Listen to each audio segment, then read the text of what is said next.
Hey everybody, Eric Foxman, Balanced Personal Training, and today I want to share with you how getting in shape is a lot like growing a beard. And I was thinking about this the other week, and there's really 4 similarities that I wanted to share with you. And the first one is your personal expectations. So when you have decided to get into shape, whatever that looks like for you, maybe it's dropping 40 pounds, maybe it's lowering blood pressure, maybe it's training for a 10K, or fitting in to your wedding dress or a suit, whatever it is, you have these expectations of yourself along the way as well as that end result. And so that's a good thing to have. When I decided to grow out my beard, I'd always had a goatee or some kind of, few weeks scruff. And then I said, you know what, this would be fun. I'm going to go and grow out a beard. And I would look in magazines or online, I would see images of guys with beards, and I'd be like, that would be awesome. I would love to have that beard. And as I've gone along this beard growing journey, it's been a lot different. It's been very revealing as to how my facial hair is growing. And the same thing personally when it's come to, I've been exercising since I was probably 4 years old. I've been lifting weights for 33 years. And my body has had different forms. And sometimes what I expect happened, and then sometimes things that I hoped for didn't happen. And so you just have to think what your personal expectations are. The second is setbacks, and that we in a way should anticipate and expect setbacks. Now when it comes to working out and getting in shape, what setbacks are those? Well, it might be a minor injury. I mean, there's that bumper sticker on the backs of cars that says stuff happens. You can't always predict, well, you can't predict if you're going to be in a car accident and someone hits you, and that might be a major setback. Or if you're exercising and you're doing what you felt was a safe, smart routine, but sometimes your body does weird things. I mean, the body is a very dynamic system, and maybe you pull a muscle, or you take a misstep in the yard and you twist an ankle. Well, the key thing is how do you react and then respond to that injury? Or you go on a vacation and you have a little bit of extra fun food and fun drink, and you come back and you're a few pounds heavier, and do you let yourself get derailed, or do you get back on that horse and keep plodding along, which is really what you're supposed to be doing?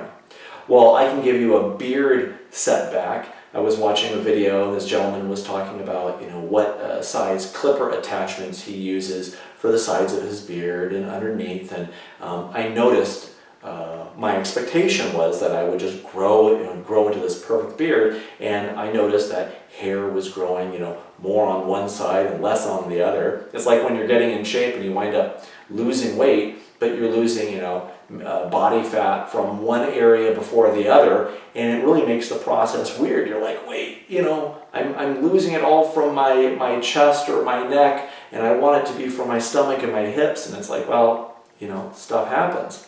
So anyways, I grab my clipper, and I grab what I thought was the right clipper attachment size, and I go and just trim and shape the hair underneath my neck and chin, and I realize when all this hair flies down that I grabbed the wrong attachment, and it was a major setback. Now, it wasn't so much where I'm like, oh, I'm not meant to grow a beard, it's not for me. No, it was like, well, I better kind of trim stuff up to make it look not so weird, and realize I was set back by about a month. But setbacks happen. The third similarity is plateaus and stagnation. So when it comes to getting in shape, what I mean by that is very often you will be making progress, but sometimes the progress is so small that you don't notice it, and it appears to be a plateau. So your strength, you're like, wow, my last month of workouts, I don't feel like I've gotten any stronger, or my time hasn't improved in my runs, or you're playing tennis and you're trying to improve in your tennis, which sometimes is hard because it depends on who you're playing against and your form, and you're like, wow, I've really stagnated. But like I said, we don't always pick up on the little things. So for example, when you're working out, your tendons are getting stronger and they're getting used to the certain exercises and the different weights. And I tell people, I may not be a very big guy at all, but I have tremendous muscle memory and tendon strength because I've been working out in the gym for 33 years and I've been doing sports for 41, 42 years. So when you do that to a body, there is so much memory and practice that's been going on. And that's one of the things is you don't necessarily recognize that even though you may not be progressing, the practice and how it's becoming ingrained into you actually makes it easier and easier to decide to go to the gym and to get those results. And there have been times when I have either had injuries or what have you, and my body has healed up and I've been able to get back and exercise faster than I would have had I not been doing something. So when it comes to plateaus with beard growth, I remember watching a video and this guy was saying, there will be times when you will look and 2, 3, 4 weeks will go by and it looks as if your beard has stopped growing. And that's happened a few different times where I go, what is the hair growing inside? It really looks like it stopped growing. And it has continued to grow, but it gets a little bit denser, a little bit thicker, things like that. And I want to go back to some personal expectations. I just want to give you a little beard personal expectation. I did not expect, because I've always had a goatee or scruff that was relatively short, I didn't expect so much gray. I knew I had, gray in my hair, but as I've been growing out my beard, it's gone from gray, and then getting a little bit darker because the dark hair is covering the gray. So you always have to look at things as it's this ongoing event. And when it comes to your goals in health and fitness, remember it is the journey. It is not an end result. And so you should try to enjoy, every step along the way and even the tough parts. The fourth similarity between getting in shape and growing a beard is people's reactions. Now when it comes to getting in shape, let me give you an example. Let's say you have a group of friends, you meet every Friday after work and you grab some drinks and food and you have decided that you want to get in shape.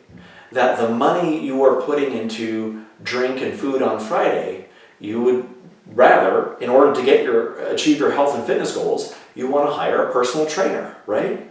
Or you're joining a gym or taking a class somewhere, or you are putting some of that money into buying organic food and preparing meals for yourself, whatever it might be.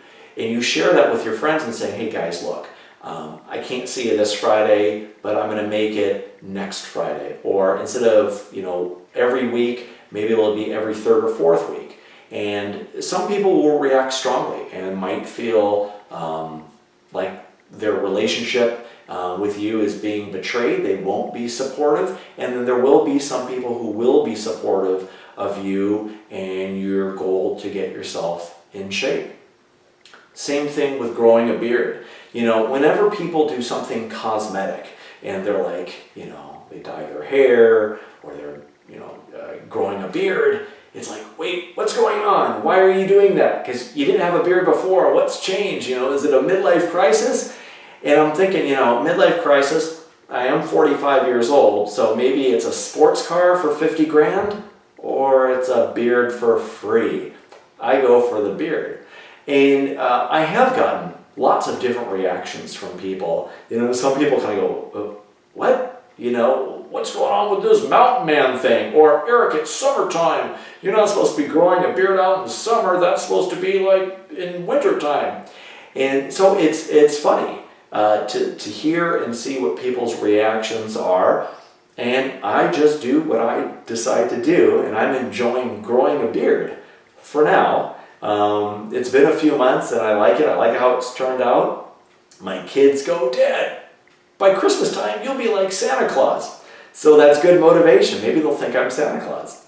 So anyways, those are the four similarities between getting in shape and growing a beard. those personal expectations that you have of yourself, anticipating, expecting setbacks, dealing with plateaus and stagnating, and realizing that that is part of the deal. And often when you are experiencing plateaus, you are progressing, you are moving forward, but sometimes you just don't see it. And the last one is dealing with people's reactions, the positive and the negative. So with that, you guys have a good one, and I'll be talking to you real soon.